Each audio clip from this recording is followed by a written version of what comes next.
अगर कोई भी लड़की अपनी माँ बाप की मर्जी के खिलाफ जाकर शादी करती है, उसके लिए कितना ज़्यादा नुकसानदायक होता है, आज हम आपको ऐसी ही लड़की के बारे में बताने जा रहे हैं। दोस्तों, ये कहानी है यूपी के बड़ौत गांव की, जहां पर पिंटो की मुलाकात अपने ही गांव में आए हुए एक लड़के से होती है, जो मेहमानदारी में आया हुआ था। और पिंटो की दोनों की मुलाकात होती है, दोनों फ़ोन पर बात करने लगते हैं। उनकी बातें करीबन 5 महीने तक होती है, लगातार बात करते रहते हैं, यहाँ तक कि लड़की के माता पिता को भी नहीं पता चलता।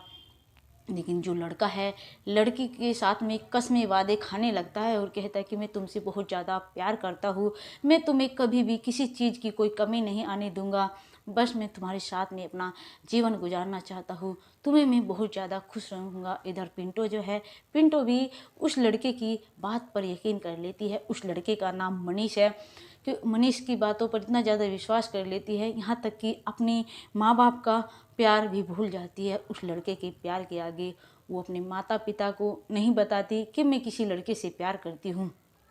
सीधा उस लड़के के साथ में चली जाती है उस लड़के के गांव, और वहाँ पर जाकर लड़का एक मंदिर में जाकर शादी करता है। और शादी करने के बाद में बहुत खुश रखता है, पिंटो को इतना ज़्यादा खुश रखता है कि कोई खुशी का कोई ठिकाना नहीं रहता। लेकिन समय के साथ साथ आखिर सब वक्त के साथ साथ सब बदलता रहता है। ऐसा ही पिंटो के साथ हुआ।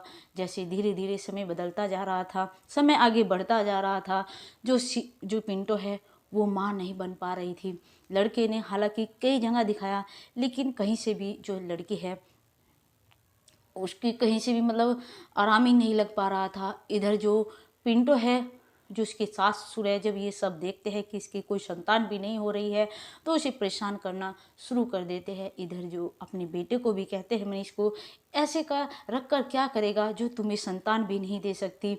इधर जो पिंटो है, वो बेचारी घुट घुट कर जी रही थी, क्योंकि वे जो लोग थे उसे परेशान करना शुरू कर देते हैं। इधर जो पिंटो का पति है मनीष, वो किसी और लड़की से बात करना शुरू कर देता है और अपनी पत्नी पिंटो को कहता है, अगर तुम अपने घर चली जाओ, वहाँ से दान दहेज लेकर आओ, तब मैं तुम्हें रखूँगा, वरना यहाँ से चले जाओ। मैं जिस लड़की से बात करता हूँ उसे लेकर भाग जाऊँगा और उससे शादी कर लूँगा।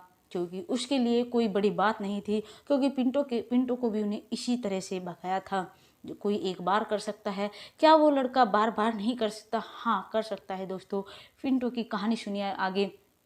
जो पिंटो है, फिर बेचारी कर भी क्या सकती थी, जो क्योंकि संतान तो नहीं हो रही थी। इधर पिंटो का जो पति है मनीष, उसे घर से बाहर निकाल देता है, और पिंटो जो है रोती धोती अपने घर पर आ जाती है। घर पर आने के बाद में जब उसके माता पिता देखते हैं, पहले तो मतलब कहते हैं उसे सुनते हैं, लेकिन उनकी बेटी थी वो बहुत ज़्यादा रोती है और सारी बात बताती है कि जो मेरा पति है, मेरे सास ससुर है, वो मुझे बहुत ज़्यादा परेशान कर रहे हैं। हालांकि उसने गलत कदम उठाया था किसी लड़के के साथ में जाकर, फिर वो अपने घर पर आकर रहने लगती है। पिंटो का एक बड़ा भाई है जिसकी शादी हो चुकी है, वो पिंटो को कहता है कि देखो, अगर तुमने जरा भी कदम रखने की कोशिश की और तुम समझ रही हो मैं यहाँ पर हमेशा के लिए मैं तुम्हारी गर्दन काट दूंगा, तुमने हमें कहीं पर बोलने लायक तक नहीं छोड़ा। जब तुम उस लड़के के साथ में गई थी, क्या तुमने जब हमारे बारे में एक बार भी सोचा था? अब उसने तुम्हें घर से बाहर निकाल दिया,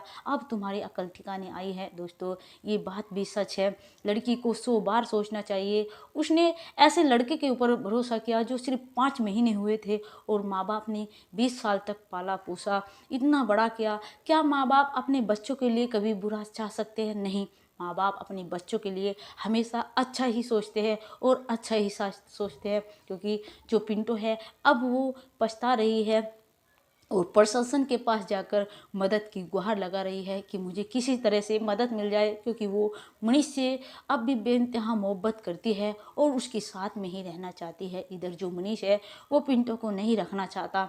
वो कह रहा है या तो अपने घर से दान दहेज लेकर आओ, लेकिन वो दान दहेज लेकर कहाँ से जाएगी, क्योंकि शादी तो नहीं हुई थी, भगा कर लेकर गया था और फिर माता पिता की मर्जी के खिलाफ था। और फिर पिंटो भी अपने माता पिता से नहीं कह सकती कि आपने मेरी शादी की थी, आपने नहीं देखा था मेरे लिए, ये लोग लालची है या फिर कैसे है। अब तो सिर्फ वो यही कह रही है, अगर मुझे मनीष अपनाता है तो ठीक है, अगर वो मुझे नहीं लेकर जाएगा तो मैं आत्महत्या कर लूँगी। दोस्तों आप एक बात बताइए, आजकल हमारे देश में ऐसे बहुत ज़्यादा हो रहा है, खासकर लड़कियों के लिए है ये बात।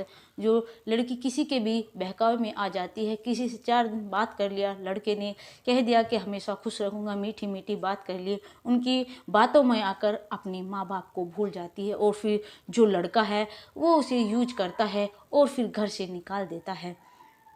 फिर लड़की ना इधर की रहती ना इधर की। दोस्तों हमारी ये कहानी आपको कैसी लगी?